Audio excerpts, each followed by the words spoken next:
안녕하세요. 저는 20대 후반의 여자입니다. 갓 2주 전에 출산을 하고서 지금은 제 옆에 건강한 아들 하나를 씩씩하게 키워내고 있는 초보맘이기도 합니다. 저는 2년 전 20대 중반 때 대학 때 사귀어오던 남친과 결혼을 했습니다. 친구들에 비하면 결혼이 무지하게 빠른 편이었죠. 제가 어릴 적에 교통사고로 엄마를 잃고 아빠와 함께 단둘이 살아오면서 외로움을 많이 타는 성격이었는데, 그런 제 처지나 성격을 보듬어줄 만큼 따뜻하고 정 많았던 남자친구와 결혼을 하던 헤어지던 둘 중에 하나를 결론을 내버리고 싶었습니다. 대학을 졸업할 쯤에 말입니다. 성인이 되던 해인 어른들 말씀 듣고 열심히 공부만 하다가 어느 순간 성인이 되어 있어서 제 인생이 겪게 될 큰 변화라는 걸 잘 인지하지 못했지만, 대학을 졸업할 쯤 되니 정말로 학교란 울타리에서 완전히 벗어나 새롭게 시작해야 한다는 생각에 심적으로 부담감이 굉장히 컸었어요. 사실 졸업 후에 잘 살아남을 수 있을지 자신도 없었고, 그만큼 치열히 준비를 하지도 않았었고요. 그 때문에 더더욱 남자친구와의 관계에 매달렸는지도 모릅니다. 왜인지 이 남자의 여자가 되면 미성숙한 저의 모든 것들을 보듬어줄 줄 알았었거든요. 연애 때도 내내 결혼하자고, 함께 아이 낳고 알콩달콩 같이 살자고 농담 반 진담 반으로 서로에게 말해오던 저희는 그렇게 대학을 졸업하고 나서 더 진지하게 결혼에 대한 대화를 나눴고, 서로 뜻이 맞아서 결혼까지 하게 되었어요. 남편과 연애를 할 적에 시부모님을 자주 뵈었었고, 실제로 시어머니와는 남편을 대신해 학교 구경을 시켜드리는 등 나름 친하게 지내왔었기에 이 집안의 새가족이 되는 것에 부담이나 걱정이 전혀 없었습니다. 제가 엄마가 없다는 집안 사정을 다 아셨고, 또 불쌍까지는 아니더라도 동정과 안쓰러움으로 절 바라보셨던 어머니는 딸처럼 절 잘 챙겨주셨어요. 어머님은 아들이 둘밖에 없어서 그런지 제가 옆에 있는 걸 딸이 생긴 것처럼 무척이나 좋아라 하시고 또 흐뭇하게 생각하셨답니다. 적어도 저는 시어머니가 그렇게 생각해 오신 줄 알았어요. 그런데 결혼을 하고 나니 역시 고부 사이는 딸과 엄마같이 모녀 사이가 될 수 없더라고요. 시어머니가 전과는 달리 저를 더 이상 딸같이 챙겨주려 하지를 않으시는 겁니다. 이러한 어머님의 변화는 정확히 결혼식을 일주일 정도 앞뒀던 때부터였던 것 같아요. 저는 시집을 올 때 남편과 딱 반반을 해왔습니다. 친정아버지의 도움을 받아서 지금 살고 있는 신혼집의 명의도 남편과 정확히 반반 나눠 돈을 내서는 공동 명의로 구매를 했죠. 남편이나 저나 그 당시 갓 학교를 졸업했던 사회초년생이었고, 저는 특히 전공을 살리지도 않고 아무 중소기업이나 친구들 따라 취직을 해서 일하고 있던 직원이었거든요. 그래서 모아놓은 돈이 정말 한 푼도 없었었죠. 하지만 다행히도 남편은 남편대로 시부모님께서 경제적인 여유도 있으셨고, 저는 저대로 친정아버지께서 하나밖에 없는 자식이었던 저를 위해 오랫동안 돈을 모아오셨던 터라 결혼하는 데 있어서 필요한 모든 금전적 도움을 받을 수가 있었습니다. 사실 아빠가 좋은 회사에서 오랫동안 근무를 해오시고 계시기에 저는 제 앞가림만 늘 신경을 썼지, 아빠의 노후 준비나 금전적인 문제에 대해서 깊게 고민을 해본 적이 별로 없었어요. 그런데 시어머니 입장에서는 이게 다 문제였더라고요. 엄마 없이 불쌍하게 자라온 애인 줄 알았더니 신혼집 구하는데 그 큰돈의 절반을 턱턱 내고, 결혼 준비하고 시댁에 보낼 예물 예단까지 모자람 없이 준비해서 턱 하고 내놓으니 어디서 갑자기 부잣집 며느리가 나타난 것 같으셨는지 절 괜히 낯설게 보고 정과는 달라진 것 같다는 말씀을 자꾸만 입 밖으로 내뱉으시며 저와 거리를 두기 시작하셨어요. 보통의 시어머니 같으면 결혼 준비에 금전적으로 도움을 줘서 고맙다는 말이 먼저 나와야 할 텐데, 저희 어머님은 오히려 결혼하는 아들이 기가 죽어 가는 건 아닐까 싶어서 쓸데없는 걱정을 하시며 괜히 며느리와 거리를 두셨죠.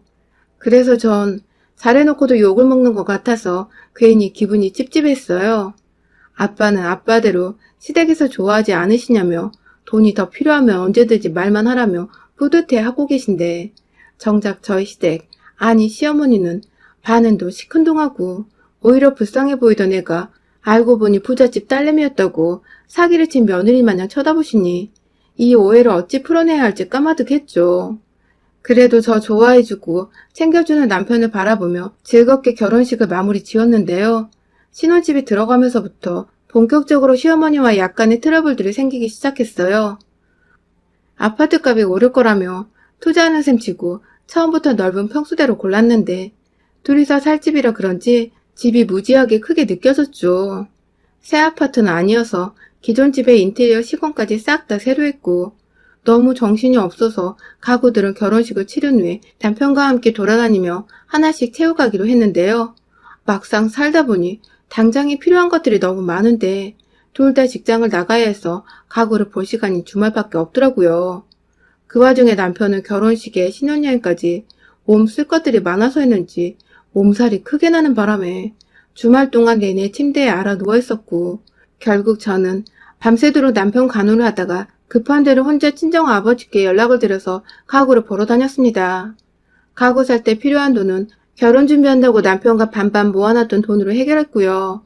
그런데 그렇게 평일도 주말도 일하고 가구 본다고 정신이 정말 하나도 없던 그때 시어머니가 다짜고짜 전화가 오셨었어요. 회사에 있었는데 문자 확인하자마자 전화 달라고 메시지 하나 떡하니 보내신 시어머니 연락에 급하게 밖에 나와 전화를 드렸는데 회사인지 옆에 아무도 없는지를 확인하시고는 망설임도 없이 곧장 본론을 꺼내시더라고요. 주말에 아들한테 전화를 했더니 아들은 아프다는데 너는 가구를 보러 갔다더라면서 아픈 남편을 두고 쇼핑할 정신이 있냐며 너가 어려서 그런지 철딱서니가 정말 없다고 누가 들어도 기분이 퍽 나쁠 만큼 제 흉을 제 앞에서 보시고는 본인 할 말 끝나자마자 전화를 끊어버리셨어요. 결혼 초에 시어머니한테 한 소리 들어버린 거라서 뭐라 말대답을 할 수도 없이 가만히 들으며 죄송하다는 말씀만 드리긴 했는데 전화를 막상 끊고 나니 속에서 막 서럽고 뒤늦게야 저도 화가 나더라고요. 아들이 몸살이 났으니 걱정되는 어머니 마음도 충분히 알겠고 그런 아들 내버려두고 밖에서 신난다고 쇼핑을 하고 다녔을 며느리가 미웠을 어머님의 의중도 다 알겠는데 사실은 그게 아니었으니까요. 저도 남편하고 살림할 때 필요한 가전에 당장 식탁도 제대로 들어서 있지 않아 바닥에 상 차리고 쭈그린 채 밥을 먹고 출근했던 터라 조금이라도 빨리 남편과 편하게 살아보려고 쉬는 주말에 일부러 벼락치기 하듯 하루 종일 발품 팔아 다녔던 건데 제대로 오해를 하고 저를 나쁜 와이프 마냥 욕하시니 울컥했어요. 그날 결국 집에 가서도 남편과 처음으로 부부싸움이란 걸 했었습니다. 도대체 어떻게 어머니께 말을 전했냐고 집에 돌아서자마자 남편 데려앉히고 언성을 높였는데 남편은 남편대로 그냥 사실대로 너 가구 보러 갔다는 말밖에 안 했었다며 억울해하는 바람에 남편과의 싸움은 어영부영 넘어가게 되었어요. 그렇게 전화 한 통으로 완전 서먹해져 버린 고부 사이로 뭘 어찌해야 모르겠다가 그래도 제가 아랫사람이니까 먼저 오해를 풀어드려야 할 것 같아서 주말을 맞아 시댁에 찾아갔고 어색했지만 함께 밥을 먹으며 또 없던 일처럼 잘 풀었고요. 뭔가 화해하고 나면 아무것도 아닐 일인데 왜 굳이 기분 나쁜 소리를 하셨나 싶어 나중엔 허무하기까지 했죠. 이런 게 결혼 생활이구나 싶어 결혼의 현실을 신혼 초부터 적나라하게 배웠답니다. 그 후로는 남편도 최대한 시어머니께 저에 대한 말을 전하는 것에 있어서 조심을 했고요. 시어머니도 남편이 저에 대해 별다른 말을 전해주지 않으니 재미가 없으셨는지 또 전화를 하고 뭐 하는지 뭘 먹는지 등의 꼬치꼬치 캐묻는 질문을 더 이상 던지지 않으셨어요. 그 덕에 비교적 서로 기분 상할 말이 오갈 정도의 오해받을 일도 없었고 저는 자연스레 남편과 새 가정 꾸리는 것에 온전히 몰두를 할 수 있었죠. 그날 첫 부부싸움 이후 저희는 나름 둘만의 반성도 했고 다시는 또 싸우지 말자며 서로에게 갖출 예의는 다 갖춰가며 이상적으로 지냈어요.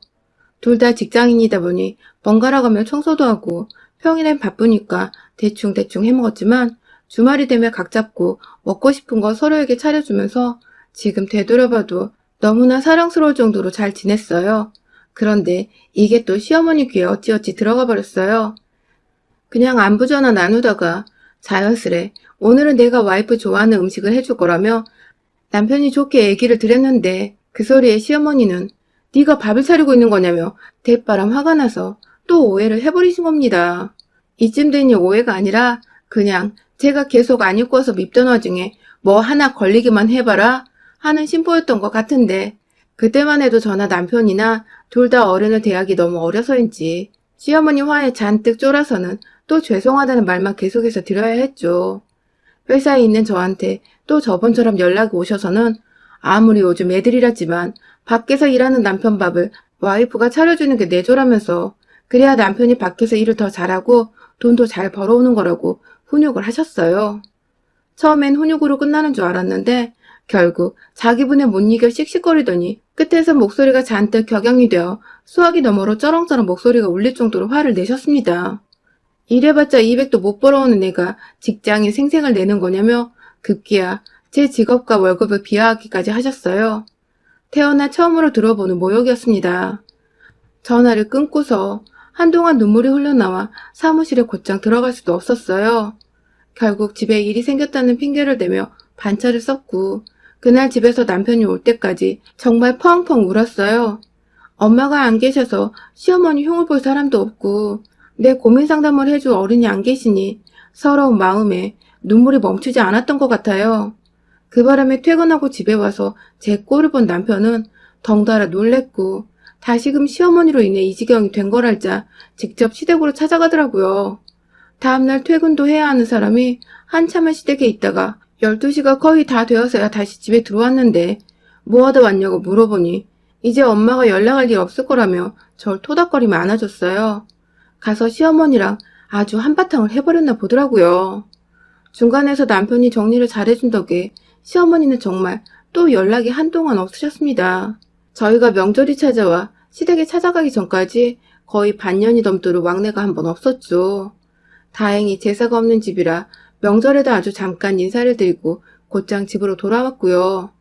그렇게 뭔가 사이가 좋았는데 서먹서먹하고 괜히 함께 있고 싶지 않은 어색한 사이가 되어선 거리를 둔 채 지냈어요. 그러다가 제가 임신을 하게 되었습니다.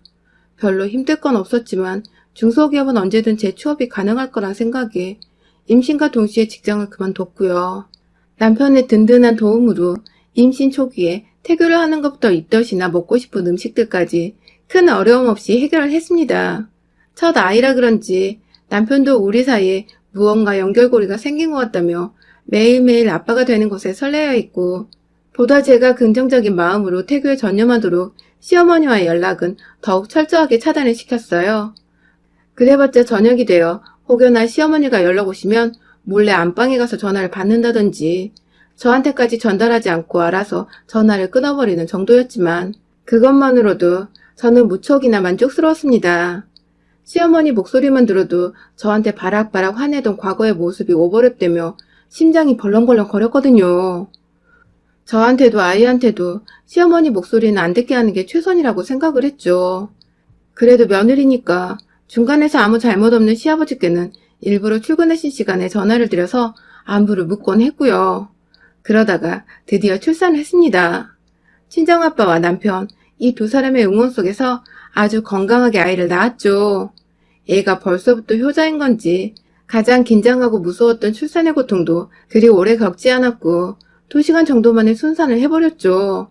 의사 선생님이 확실히 어려서 그런지 힘좋게 아이를 낳은 케이스라며 말씀을 해주셨고 그럼에도 산후조리가 중요하다고 하셔서 출산한 병원과 같은 건물 안에 있던 산후조리원에서 일주일 정도를 보냈어요. 지내는 동안 코로나 때문에 병실에는 한 명씩만 출입이 가능해서 가족들이 우르르 찾아올 수는 없었지만 저희 친정아버지를 포함해서 아버님과 어머니까지 모두 개인적으로 찾아와 주셨어요. 자식을 낳고 보니 왜인지 부모의 마음을 알겠는데 시어머니를 보자마자 울컥하더라고요. 제가 그때 하필 점심을 먹고 있었는데요. 다른 식구들은 미리 전화를 주고 왔었지만 시어머니는 무턱대고 아무 시간이나 편하실 때 오신 것 같았어요. 그 바람에 저는 먹던 점심도 남겨두고 어머님 모시느라 긴장을 했죠. 비록 제게 모진 말씀 하시고 제 마음 다치게 하셨지만 이왕이면 가족들끼리 잘 지내는 게 좋지 않을까 싶어서 먼저 어머님 하며 살갑게 굴려고 노력을 했어요. 저한테는 여자 어른이 시어머니 뿐인데 이왕이면 엄마처럼 싸웠다가 화해도 하며 그렇게 진짜 가족이 되어보는 건 어떨까 싶은 택도 없는 희망도 잠시 품어봤고요. 애를 낳는 바람에 제가 잠시 감수성이 풍부해졌던 것이죠. 그런데 살짝 어색하고 미묘했던 저와는 달리 시어머님은 처음 조리원 병실에 들어오시던 순간부터 제게 아주 푸근하게 대하셨어요. 아주 전에 아무런 갈등이 없었던 것처럼 자연스레 들어오셔서는 제게 축하한다는 말씀도 없이 얘는 어디서 봐야 하는 거냐며 무턱대고 조리원 직원분을 찾더라고요. 코로나로 외부인들은 아이를 보는 것이 금지라고 병원 입구서부터 쭉 적혀 있었을 텐데 공지를 다 무시하고 말입니다. 내심 섭섭한 마음이 컸습니다. 아이보다 저와 함께한 시간이 더 오래되었을 텐데 제 걱정 한 번 안 해주시는 모습이 참 차가워 보이셨죠. 애써 마음 짓누르며 시어머니께 코로나로 아이를 볼 수 없다고, 나중에 퇴원하며 마음껏 보여드리겠다고 말씀을 드렸어요. 아무런 악의 없이 말입니다. 그런데 우리 시어머니는 이걸 또 이상하게 받아들이셨어요. 자기를 코로나 확진자 취급을 하는 거냐며, 왜 내 손주를 마음대로 볼 수 없는 거냐며, 제가 한 말이 맞는지를 확인하겠다고 다시 한번 병원 직원을 찾으셨어요. 그것도 여기요, 여기요 하며 소리를 지르면서 말입니다. 덩달아 얼굴이 시뻘개지며 어머님이 창피해서 아주 쥐구멍에 숨고 싶었습니다. 웬 소란인가 싶어서 병원 직원이 막 뛰어왔고, 아이를 왜 못 보는 거냐는 말에 겨우겨우 안전을 위해서라면 달래고 시어머니를 진정시켰어요. 하지만 정말 문제는 그 다음이었죠. 혼자 뭐가 그리 분통이 터지시는지, 얘를 낳았을 때도 미리미리 전화를 해야 했던 거 아니냐며, 왜 애를 다 낳고 산후조리할 때 자기가 와야 하냐고, 자신은 아이를 보려고 온 거지 저를 보러 온 게 아니라면서 말은 말대로 쉬지도 않고 제 앞에서 이리저리 정신없이 왔다 갔다 하시는데 제가 정말 돌아버리겠더라고요. 딱 한마디 진정하라고 앉으시라고 말씀을 드렸습니다. 최대한 공손하고 차분히 말입니다. 하지만 이 말이 어디서 또 삐딱하게 들린 건지 시어머니는 어디서 앉으란 말을 훈계냐며 저를 향해 급기야 삿대질을 하기 시작하셨고, 밖에서는 다른 방 산모 가족들이 찾아와 조용히 좀 해달라고 화를 내는데 시어머니는 거기에 또 아랑곳 하질 않고 맞받아치며 상관 말라고 소리를 지르셨어요. 앞에서 발광하고 있는 시어머니 모습을 정말 보기 힘들더군요. 산후조리하며 몸도 마음도 진정이 되어가는 상태였는데 갑자기 꽉 막힌 무언가가 속 깊숙이에서부터 머리 위로 솟아오르는 기분이었습니다.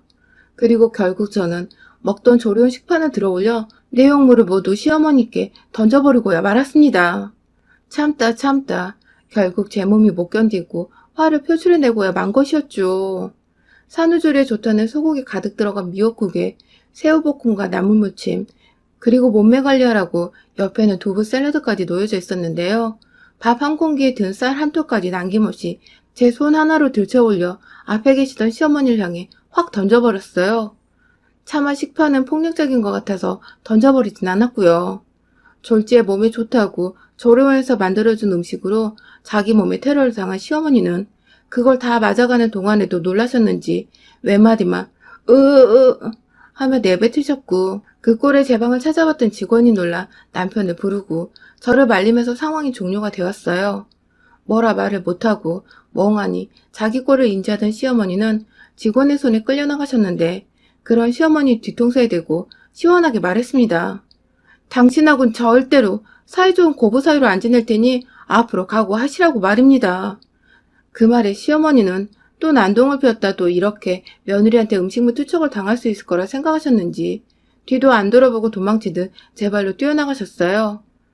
병원 1층 로비에 있다가 직원 전화 받고 달려오던 남편은 자기 엄마 꼴을 마주쳤는지 한참이 있어도 오질 않더라고요.